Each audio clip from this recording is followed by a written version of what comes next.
Hey guys, it's Gabriel. So in this episode, I'm going to take you guys through the events that took place once my mom arrived. My mom arrived on Sunday. Sunday morning, I had purchased a bus ticket. It was my first time riding on a bus, and the bus was nice. It was, I think, about 3 or 4 hours to travel to Incheon Airport. After meeting up with my mom, we took another bus to Gunsan, and that's where my entire Korean family is from. At this point, we were both very tired. My mom was coming from the States, I was coming from Busan. I was thinking that we would arrive, get a chance to rest, but that's definitely not what happened at all. So my aunt picks me and my mom up from the bus station. We immediately go to her home. I meet my cousin, Une, and then from there we go to the funeral home. At the funeral home, I meet my other cousin, Hemini, and I meet some of my other cousins, Gyu-hyun and Gyu-jin, and I meet more aunts and more uncles. Everybody's just, really nice, but obviously,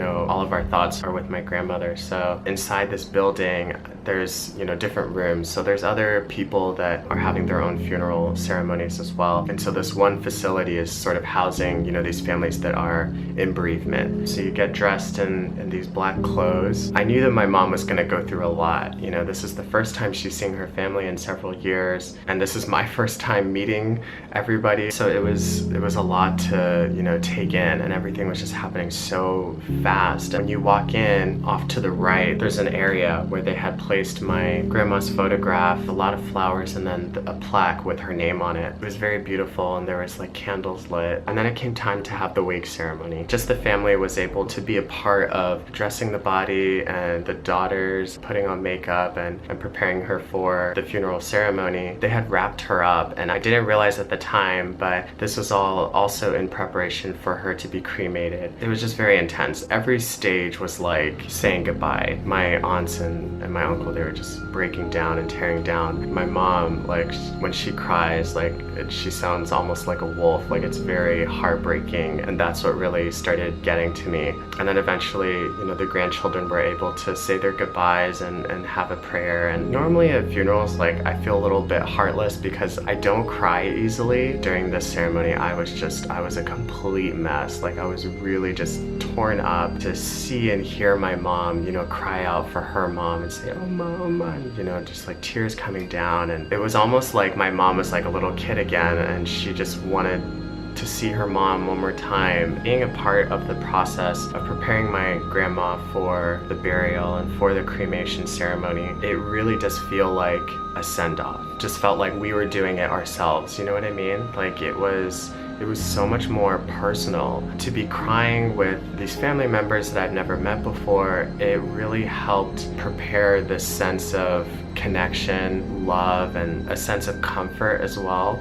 I don't know, it's just something very deep that's hard to explain, but it was very, very special to me. And I think that part of this whole funeral experience was very crucial, just an outpouring of emotion and loss and pain, but also hope and love and strength. Everybody was just being really strong for each other and as a group. So after the wake ceremony, there was a mini church ceremony where the pastor said a few words. After that, the family went upstairs and it was time to eat. It was super late at this point. I want to say like 1 or 2 o'clock in the morning, but people were eating like chicken and stuff like that. So, and I can't say no to chicken. So it was nice. Like, it was really nice to see my mom with her siblings. It was nice talking to the cousins. They were very welcoming to me, and I tried to participate in conversations the best that I could. I tried my best to stay awake, but it wasn't happening, especially after the very long day that my mom and I had. So I ended up falling asleep. While I was asleep, I didn't have a blanket. I remember waking up at random times to like my aunt putting a blanket over me, and then again later to my uncle, like making sure I was like tucked in, and I was like, what's happening? But it's little things like that. Like, I felt very loved, and I almost felt like, because there's 4 of us in my family, my 2 older brothers and my sister and myself, and I felt like I was a representation of all of us into like one person. Actually, they had only really met my 2 older brothers. They barely met me. I was like 1 or something like that, maybe less than 1. And then they never met my sister. So it was interesting for them because the memories that they carried were memories of my 2 older brothers. But here was this third boy they've never met, and so they had a lot of questions, and they also wanted to know me personally, and so it was all just very nice. We wake up the next morning very early. Korean tradition is that, you know, when we have a funeral, we sort of march in place. The oldest grandchild usually carries the picture, and then the second oldest would carry the name plaque. And so I carried the picture frame and my cousin held the name plaque. So we head downstairs, we have another church ceremony, and then from there we would march the casket out to the funeral car. They played this really sad string instrument music while we were marching out to the car, and that's where my aunt, like, she started crying again. Like, you know in your mind, oh, these are less chances that I have to say goodbye before actually burying my grandma. I thought we were going to the burial site,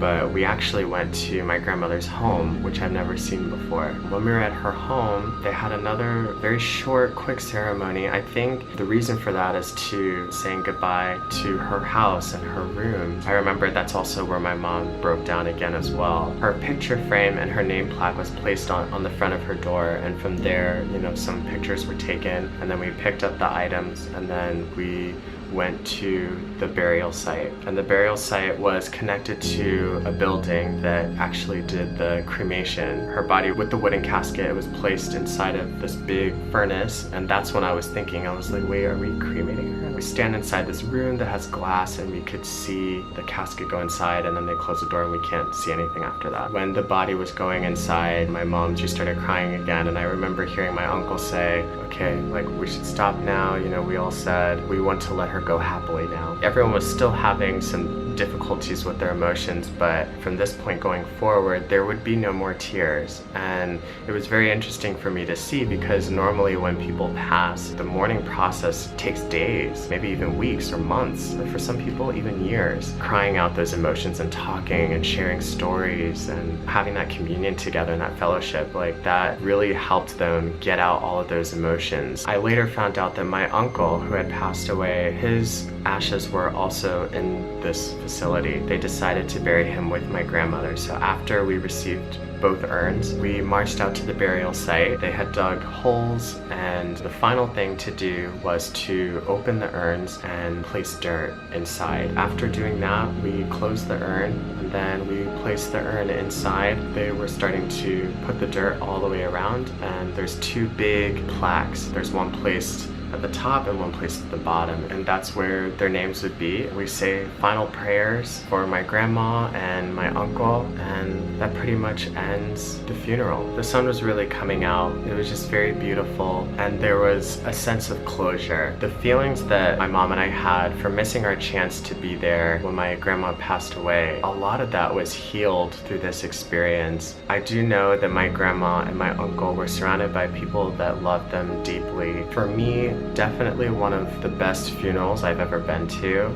which is a weird thing to say. I've never been to a ceremony where I felt emotionally satisfied. I realized the love that my aunts and my uncle and even my grandma had for us. She always thought about us, and I got that sense from my family, and that made me thankful. It made me beyond loved, and it also helped bring me a sense of closure. I realized after, you know, everything happened, I know now how much it would have meant to my grandma to have met me. To hear how much she loved us, I think, was very helpful to me. There's a lot of mixed families out there, families who experience only one side of who they are. In my case, I've known my African American family for my whole life, but, you know, my Korean side of the family, it was a huge mystery to me, other than just seeing pictures. So I recognized people, but I didn't know them, and they also didn't know me. There was a part of me that wanted to know this other side, because, you know, I am very close with my mom. She and the Korean church and some of my friends who have Korean moms, like, they're the only source of Korean culture that I had. So it was quite an experience to meet my Korean family. Had I not applied for EPIC and become a teacher here, you know, this would not have been possible. It's not easy to travel to a different country. So, you know, I feel very blessed and thankful that I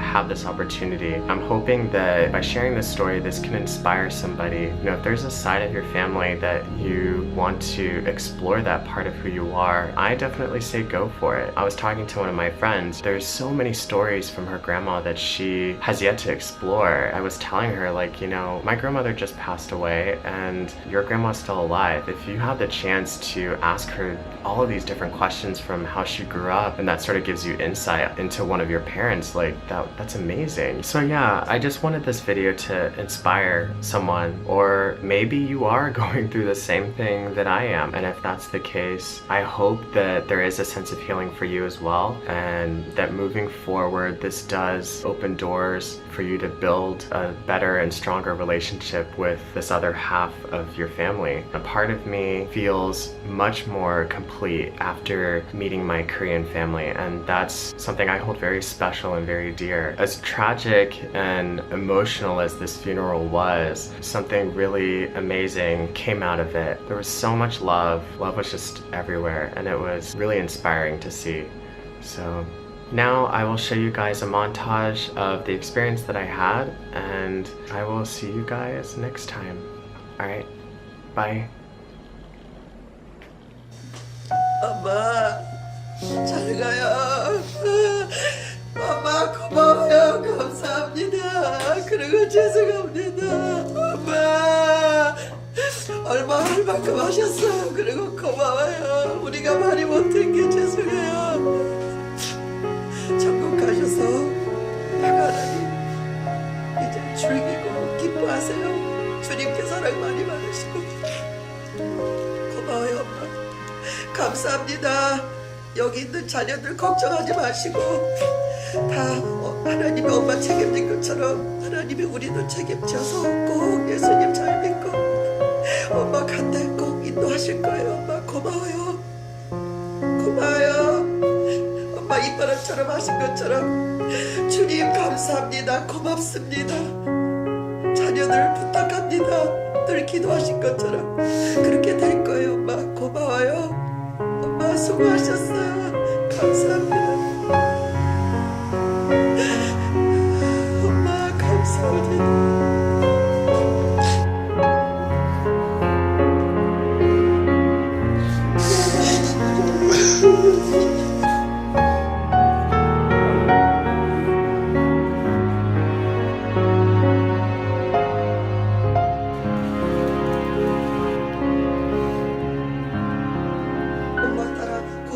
부르시는 그날이 될 것입니다.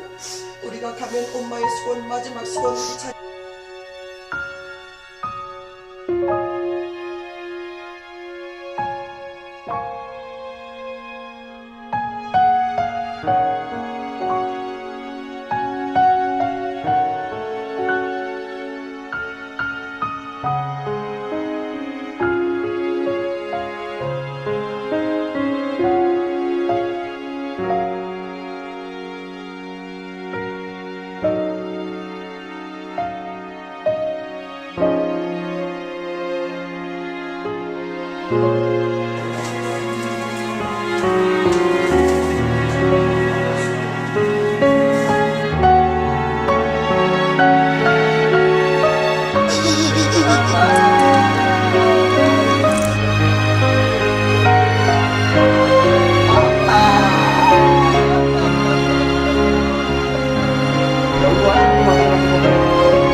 가실 수 있도록 감사합니다. 감사합니다.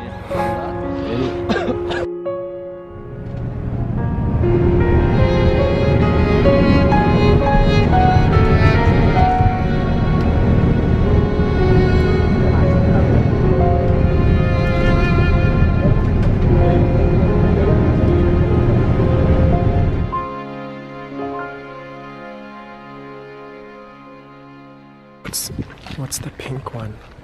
grandma. And what's the white one? 삼촌. Remember my brother died? Yeah. Yeah, that's him. You guys are burying them together. Yeah, just now. What about your dad? My dad he's already in the sea, ocean. That time they don't have like this. For her ear, that she said that she